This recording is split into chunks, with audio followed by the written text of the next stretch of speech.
A'udzubillahi minasyaitonirrajim. Bismillahirrahmanirrahim. Robbi a'udzubika min hamazati sayatin wa a'udzubika robbi ayahdurun.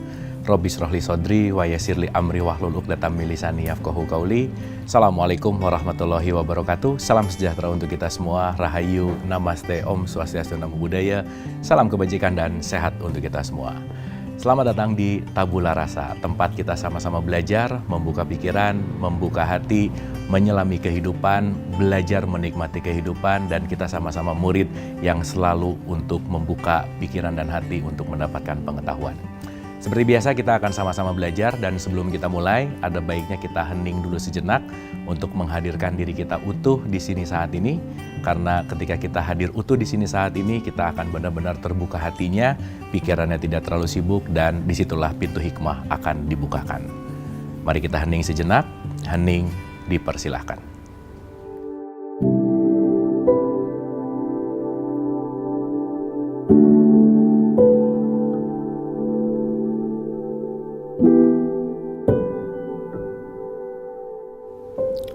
Selesai, terima kasih. Semoga kita sudah ada di halaman yang sama. Dan saya tidak bosan mengingatkan bahwa saya bicara di sini bukan mau menceramahi, bukan mau mentausiahi, bukan mau mengajari, apalagi merasa paling benar, tetapi kita sama-sama belajar untuk bertafakur, untuk berkontemplasi, dan mudah-mudahan tayangan ini ada manfaat untuk kesadaran kita. Kita akan lanjutkan pembahasan kita. Kita sudah bahas tentang syahadat, dan hari ini kita akan berbicara tentang la ilaha illallah, karena berkaitan dengan syahadat. Baik, kita sudah bahas bahwa syahadat bukan hanya dibunyikan, bahwa sesuatu yang bunyi itu pada esensinya adalah sesuatu yang dialami dulu, baru disampaikan. Yang artinya, segala sesuatu yang disampaikan itu adalah sesuatu hasil dari apa yang kita alami langsung. Karena begitu kita hanya menyampaikan sesuatu apa yang kata orang, kita hanya menyampaikan pengetahuan, tapi bukan menyampaikan pengalaman. Pada dasarnya, dalam konteks hidup, yang paling esensial itu bukan katanya, tetapi apa yang dialami. Apa yang benar-benar kita rasakan langsung. Karena pengalaman itu akan menjadi guru yang terbaik, dan itu yang paling realitas di dalam kehidupan kita. Mungkin kita sering mendengar kata-kata tauhid ini yang disebut dengan kata-kata la ilaha illallah.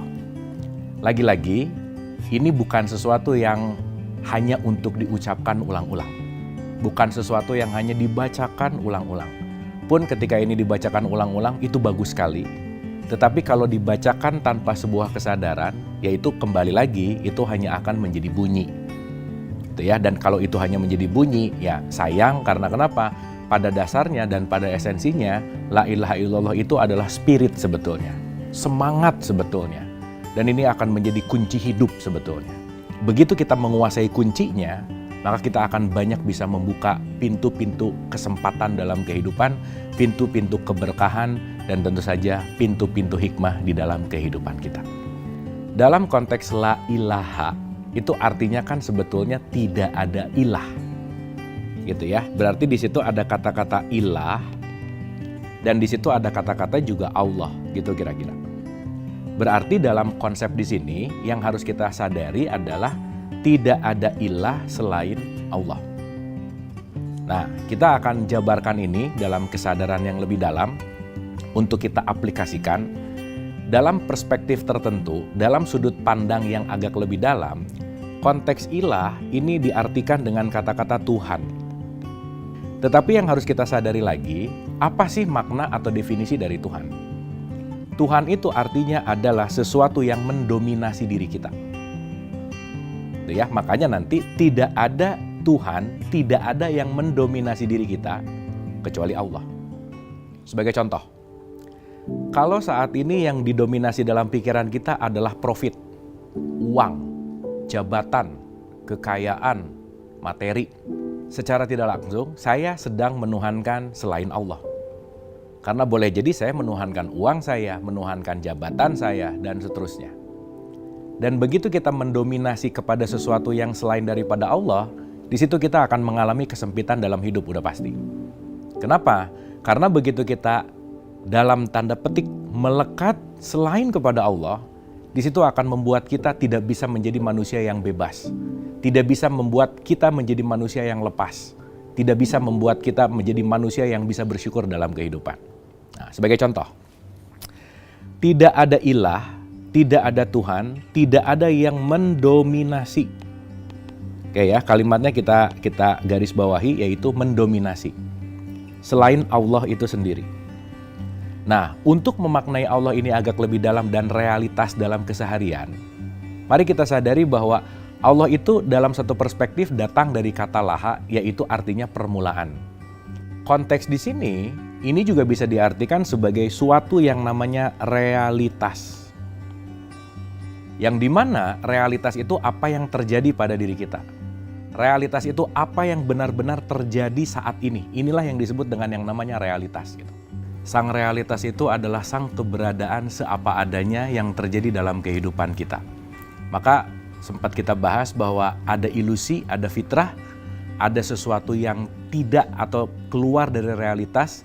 Itu yang disebut dengan yang namanya konteks di mana Allah adalah sang realitas. Kalau tidak ada Tuhan atau tidak ada yang mendominasi kecuali kita kembali kepada sang realitas, kita akan memaknai ini lebih esensial agar kita bisa praktekkan dalam kehidupan kita sehari-hari. Oke, saya kasih contoh dulu sedikit. Kalau kita mendengar kata Islam, di surat 4 ayat 125 ada kata-kata yang sangat penting untuk kita petik. Waman ahsanudina miman aslama.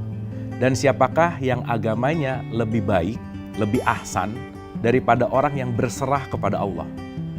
Berserah kepada Allah artinya menyerahkan dirinya kepada realitas hidup. Seapa adanya kehidupan ini terjadi pada diri kita.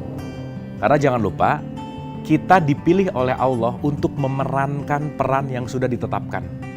Maka kita diberikan kurikulum, kita diberikan skenario, dan kita hanya bisa menjalani skenario kehidupan kita. Tetapi terkadang ego kita, keinginan kita menjauhkan diri kita dari skenario yang sejati. Seperti apa menghadapi realitas, kita akan bahas beberapa saat lagi.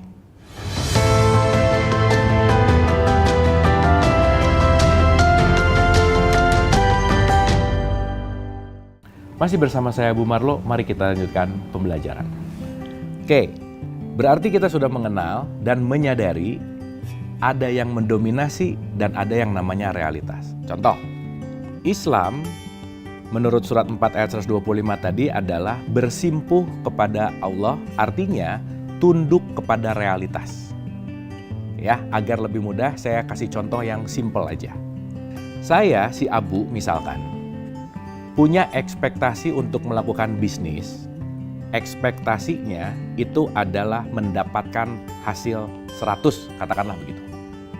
Berarti itu adalah ekspektasi saya, keinginan saya, mau-mau saya, gitu kira-kira. Maka begitu saya mengerjakan, saya berproses, pasti saya akan mendapatkan hasil. Tapi menariknya, hasil tidak selalu sesuai dengan ekspektasi. Bahkan kebanyakan hasil itu di bawah ekspektasi gitu. Maka kebanyakan orang akan kecewa. Kenapa?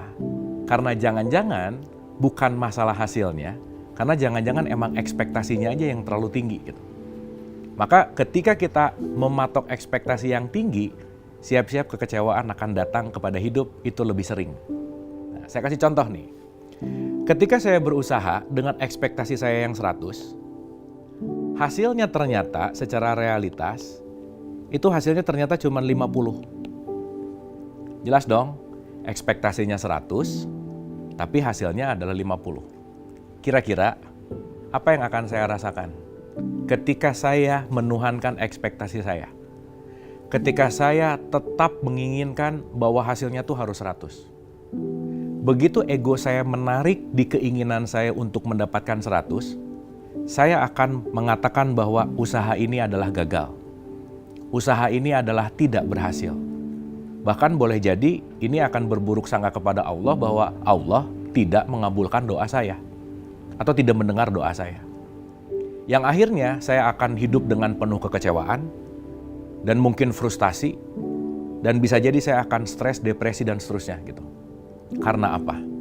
Karena jangan-jangan saya tidak berla ilaha illallah. Jangan-jangan saya tidak sedang menjadi Islam. Kenapa demikian? Ketika ekspektasi saya 100 dan realitasnya adalah 50, seseorang yang memiliki sifat Islam dia akan selalu menerima realitas dalam hidupnya. Artinya apa? Orang yang sudah masuk ke dalam kesadaran Islam, berapapun hasil realitasnya, entah itu jauh berapapun di bawah ekspektasinya, dia akan memiliki sifat yang namanya menerima. Karena nanti kita akan mengerti, salah satu masalah hidup kita yang paling terberat adalah kekurangan penerimaan. Kan banyak ya, misalkan orang yang lagi ribut, lagi berantem, saya tuh nggak terima diginiin, saya tuh nggak terima dan seterusnya gitu. Jadi ternyata permasalahannya bukan orang lain, tapi karena saya tidak menerima realitas. Saya tidak menerima apa yang seapa adanya terjadi. Padahal siapa yang mampu keluar dari realitas? Nggak ada. Karena realitas itu adalah ketetapan yang sudah diberikan oleh Allah kepada kita sebagai kita yang menjalankan skenario, kurikulumnya masing-masing, di mana skenario dan kurikulum itu sudah pasti realitas yang terbaik dalam kehidupan kita. Dapat ya? Mudah-mudahan di tahapan ini mulai mengerti makna Islam secara hakikat, makna Islam secara realitas, makna Islam secara sifat, itu bukan hanya pada kemasannya, bukan hanya pada pakaiannya, tetapi pada bagaimana sifat penerimaan kita terhadap realitas di dalam kehidupan. Maka ketika Nabi Muhammad selesai perang besar gitu ya, perang Badar, ditanya tuh sama sahabatnya, ya Rasul, apa berikutnya nih? Nabi Muhammad secara sederhana menyampaikan bahwa kita baru saja keluar dari perang kecil. Pertanyaannya, bagaimana perang yang sebesar itu dianggap perang kecil? Karena Nabi Muhammad menjelaskan bahwa perang sesungguhnya, perang terbesar, perjuangan hidup yang paling tinggi, itu adalah bagaimana kita melepaskan dari perbudakan ego kita. Karena sejatinya, musuh sejati itu bukan orang lain, bukan pihak eksternal, tetapi justru ego kita, nafsu kita, keinginan kita, ekspektasi kita, yang membuat kita tidak selaras dengan realitas. Nah maka, ketika kita menyadari, konteks la ilaha illallah yang pertama adalah sikap di mana kita selalu menerima apapun yang terjadi pada hidup kita. Maka konteks Islam adalah memperkecil penolakan terhadap apapun yang tidak terjadi pada hidup kita. Karena nanti perlu disadari, segala yang terjadi pada hidup kita itu bukan sesuatu yang kita inginkan, garis bawah nih. Tetapi yang terjadi pada diri kita, itu pasti segala sesuatu yang kita butuhkan. Banyak dari kita kecewa gara-gara hasilnya tidak sesuai dengan ekspektasi. Padahal, ketika hasil yang terjadi, itu pasti sesuai dengan wadahnya. Bagaimana mungkin wadah 1 liter itu akan menampung isi yang 10 liter? Itu nggak mungkin. Kebanyakan dari kita menginginkan isi yang lebih banyak, tetapi tidak meluaskan wadah penerimaannya. Tidak melapangkan dirinya. Sehingga berkutat di keinginan, di ego, di mau-mau, menggapai, mencapai. Tapi lupa, segimanapun keinginan kita kalau wadahnya tidak diperbesar, wadahnya tidak dibikin lebih luas lagi, maka yang akan datang kepada diri kita, ya hasilnya tidak akan jauh berubah, tidak akan jauh berbeda gitu. Mari kita mulai sadari kesadaran Islam ini bukan dalam ranah tatanan ritual misalkan. Bukan dalam ranah tatanan identitas gitu. Bukan hanya saya yang berKTP Islam, saya yang memiliki tampilan Islam, tetapi mulai lebih masuk ke dalam kesadaran bahwa apakah saya pandai dalam menerima realitas? Apakah saya pandai dalam melepaskan semua kemelekatan-kemelekatan yang mungkin itu yang akan membuat hidup kita menjadi susah dan sangat-sangat tidak bisa menikmati hidup. Bahwa nanti pada ujungnya Islam itu adalah membebaskan. La ilaha illallah ini adalah kalimat pembebasan diri kita, membebaskan dari hal yang paling esensial, membebaskan diri dari ego dan emosi kita. Bagaimana membebaskan itu? Mari kita bahas beberapa saat lagi.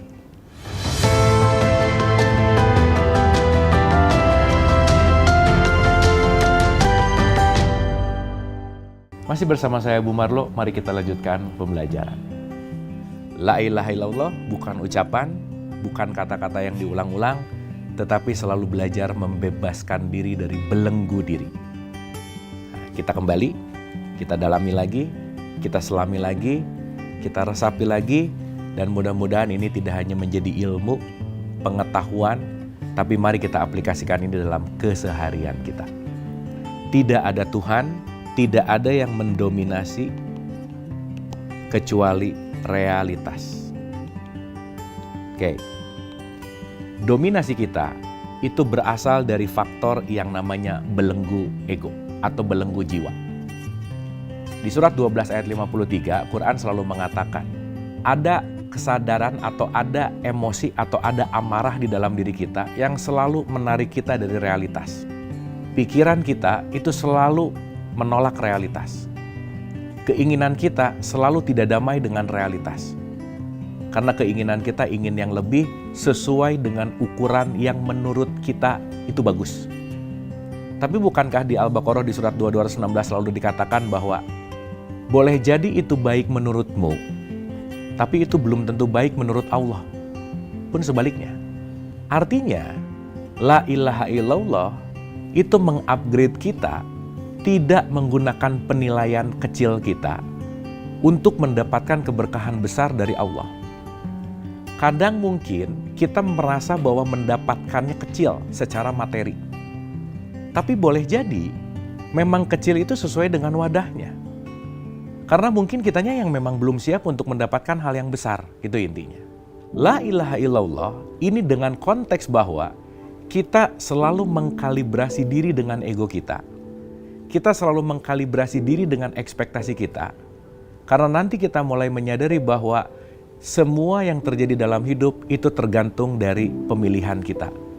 Mungkin bahasa kerennya bahasanya gini, our life is our making. Hidup kita itu tidak ditentukan oleh orang lain. Maka saya selalu mengatakan ulang-ulang bahwa tidak ada orang yang bisa menyayangi diri kita kecuali diri kita sendiri secara utuh. Sehingga ketika kita mulai mencari apapun di luar diri kita, entah itu kesenangan, entah itu penyempurnaan, entah itu ingin semuanya mendapatkan apa yang diharapkan dari mulai faktor eksternal, itu akan selalu berujung kepada kekecewaan yang besar. Poin penting dari la ilaha illallah adalah selalu mau untuk masuk meniti ke dalam diri dan menyadari bahwa semua yang terjadi dalam diri kita itu tergantung dari apa yang kita pilih. Nah, artinya mari kita renungkan lagi. Yang mendominasi ini pasti datang dari yang namanya ego. Musuh terbesar kita, dalam tanda petik musuh, itu bukan faktor eksternal, tetapi ego kita masing-masing. Di mana ego ini akan selalu datang dari konsep berpikir. Satu, ego ini akan datang dari konsep hawa nafsu kita, dari keinginan kita. Maka ketika kita jarang untuk log out dari pikiran kita, jarang untuk menjeda dari pikiran kita, kita akan berputar-putar pada ego yang di situ-situ terus. Maka nanti kita mengerti kenapa dalam tradisi Islam itu ada sholat 5 waktu. Sholat adalah wahana yang sangat indah untuk kita mendamaikan dengan diri. Dan nanti kita akan bahas lebih dalam. Nah, kembali kepada dominasi tadi. Let's say ketika kita sedang didominasi oleh ego, di situ kita akan banyak pertentangan dengan yang namanya realitas. Artinya, la ilaha illallah, tidak ada sesuatu yang mendominasi yang seharusnya kita selaraskan dengan apapun realitas yang terjadi. Berarti antara jembatan ego dan realitas, saya ulang lagi, inilah yang disebut dengan yang namanya penerimaan total. Dan penerimaan total inilah yang sering disebut dengan sifat yang namanya Islam. Maka di surat 3 ayat 19 ini ada ayat yang sangat menarik nih. Inna dina indallahil Islam. Ini kalau kita dengar sekilas tanpa perenungan yang dalam, ini seakan-akan berbicara tentang identitas gitu. Dan bahayanya kalau kita merasa bahwa Islam itu hanya identitas, kita udah merasa yang paling baik, padahal kita belum masuk kepada sifat Islam yang sesungguhnya. Karena mohon maaf, dalam pandangan Allah, itu bukan urusan hanya di identitas, bukan urusan hanya di KTP-nya. bukan urusan hanya di dalam penamaan, bukan. Tapi dalam konteks sifatnya. Karena dalam hidup, kita akan benar-benar belajar dalam sifat kita, perbaikan sifat, perbaikan perilaku, karena konteks baik buruk di hadapan Allah itu tidak terletak pada kemasan, tapi pada perilakunya. Kenapa sih konteksnya rahmatan lil alamin? Menjadi rahmat, menjadi kasih sayang, menyebarkan. Berarti kan la ilaha illallah juga harus dalam tanda petik ya, ini benar-benar terejawantahkan dalam perilaku kita sehari-hari. Maka Islam bukan hanya agama, tetapi Islam juga adalah bentuk kasih sayang kita kepada sesama. Bentuk bagaimana kita merawat alam semesta ini. Bentuk bagaimana kita juga menyelaraskan diri dengan realitas. Karena bagaimana kita akan berdamai dengan orang lain, sementara kita sulit berdamai dengan ego kita sendiri. Maka, mari mulai menyelami lebih dalam tentang Islam. Sekali lagi, dalam sudut pandang yang agak lebih dalam lagi, Islam artinya membebaskan. Membebaskan apa? Perbudakan. Diperbudak oleh apa? Oleh ego. Mungkin kita harus mulai merenung lebih dalam. Apakah hari ini saya sudah menjadi manusia yang bebas? Atau saya harus terus-menerus mengikuti keinginan? Terus-menerus mengikuti keharusan? Terus-menerus mengikuti hawa nafsu, yang itu semua dikontrol oleh faktor-faktor eksternal. Yang jangan-jangan kita setiap hari menjalankan kehidupan sebagai budak dunia. Kita ada di dalam perbudakan yang tanpa kita sadari. Kita diperbudak oleh kebiasaan kita. Kita diperbudak oleh sudut pandang kita yang sempit sehingga banyak menimbulkan konflik. Kita diperbudak oleh pemahaman-pemahaman yang sempit, yang boleh jadi banyak membuat kita jadi merendahkan orang lain. Oleh karena itu, marilah kembali kepada Islam yang sejati.